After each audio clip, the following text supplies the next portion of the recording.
Welcome to the Tech Egg. Don't get scrambled. Enjoy the video. In this video, I will show you how to make calcium powder. Did you know that eggshells are nearly pure calcium carbonate, a fantastic natural source of this vital mineral? To begin, gather approximately 10 to 12 eggshells.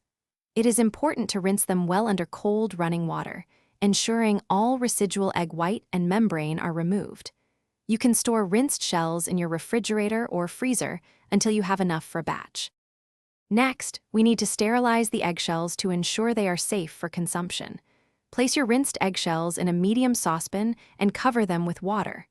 Bring the water to a boil and let the shells simmer for about 10 to 15 minutes.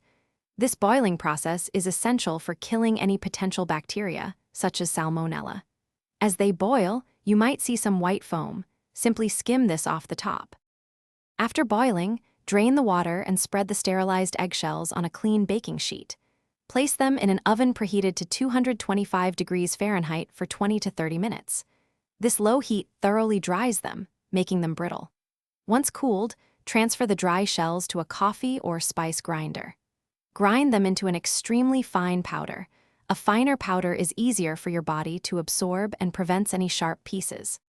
Once your calcium powder is finely ground, transfer it to a clean, airtight container. Stored in a cool, dry cupboard, this homemade supplement can last for several months. To use, simply add about 1/2 teaspoon of the powder to your daily smoothie, juice, or sprinkle it over your meals. This amount can provide approximately 400 to 500 milligrams of elemental calcium, supporting strong bones and overall health. Thanks for watching. Consider subscribing if I helped unscramble your problems.